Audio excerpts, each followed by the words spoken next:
Hey guys, how you doing? It's Adam Snyder here, the Homemade Entrepreneur. So this past weekend, I've been getting a lot of emails from clients and just from people in general following me on YouTube, wanting to know how do I walk into pretty much any store and come out of there with something in my hand. And now that is the case probably 98% of the time, but chances are you walk into a store, if you don't know what you're looking for, if you don't have a plan, you walk into a store, you're going to look around, just walk the store, see what's there, and if you don't see something that you can actually take your phone to and scan, you're going to walk out. Now the reason that's a big mistake is because some things don't have a barcode. You can't actually scan them. If that's the case, what do? Do you just leave that sitting on the shelf and walk off and go find something else? Most newer people do. The resellers that have been doing this for a little while, they know that if it doesn't have a barcode, see if it has a model number or a name or something on it, that you can look it up. Okay? And my phone's still blowing up from people asking questions. But so the main thing is that you need to put in the model number, you need to put in the whoever makes it, the manufacturer, whatever you can do, and see if it pulls something up. You need to try to find that item, because what if it is a rare item? What if you spend $1.99 and you can make $250? That's something that can happen. So I'm going to show you right here. So the first thing I do whenever I walk into a Goodwill or a thrift store, or even a pawn shop actually, normally they have a case, a glass case. Sometimes it's multiple cases of their higher price items. Those are cameras, Kinects, PlayStations, Nintendos, there's games, calculators, computers, tablets, cell phones.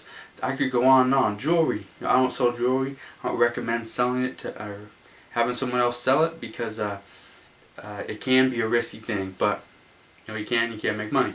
But those are some of the things that are in a glass case.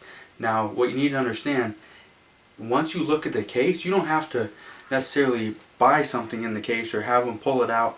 Just scan it, look over the case before you walk the store. So that's normally what I do. So I done that at any Goodwill store, but I have a few things, because everyone says, and even one of my friends that went sourcing with me this past weekend and the weekend before, he kept saying he wasn't finding anything. So we went to the same stores. We would see what we can find. I think out of the probably the mid to high 20s of stores that we went to, he probably came out with more items in one store. So here's something. It's a Polaroid Spectra. It's just a regular camera.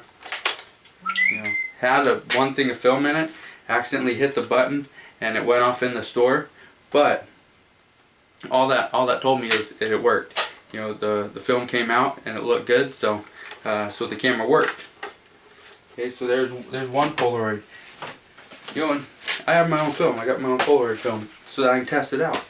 I'm not going to sell a camera not knowing if it actually works or not. Here's another Polaroid. It's this autofocus 660. Uses 600 film. That's what I got. Everything works. Got the light. Everything works. Okay, so there's one thing. There's Polaroid cameras. You can find those at Goodwills. You can find those at Savers. There's Salvation Army. There's so many different thrift stores out there. Okay, so there's one thing that he didn't find that I found. Off those, I spent $6.99 on one and $3.50 on the other. Or $6.99, but it's half off, so $3.50 on the other. Probably get about $50 profit on those. Here's a puzzle. It's about 50 cents. Another puzzle. $1.50 on that one. These two puzzles probably get maybe $15 total profit on these. So not a huge deal, but it's still money. Here's something that people make fun of me all the time about. Buying, these are protective underwear for adults, so like the Pens or whatever. These are Covidian. These are the Sure Care protective underwear. So if you see something like this, scan it. If it doesn't have a barcode, this one, it has a barcode. Kind of see it, has a barcode, but you can't scan it. This is actually not a valid barcode. So all you do, put it up on your phone, search it, and you'll find it. So luckily they had, and I've sold these many times before, luckily they had, I think there was 13 of these. I ended up getting 12 because they sell in 4-packs and 2-packs. So I'll probably do 2 2-packs and 2 4-packs. Get rid of all 12 of them. Send all those into Amazon. So those are some of the things that you can find at a Goodwill, at a thrift store, even at a pawn shop. You got to understand that these places have quality items, but chances are they don't have a barcode that you can just scan. So if it doesn't have a barcode, look it up. Out of all these things, 3 out of the 5 things, I had to look up on my phone because they didn't have a barcode. So keep that in mind. If you have any questions on what I'm looking for, how I'm sourcing the store, please let me know in the comment section below. I'll tell you right now, first thing I do is scan the case. Second thing I do is walk the floor, see what there is. Third thing I do is usually pick up a cart, and I will go walk around the store again. Usually the case is the last thing I hit.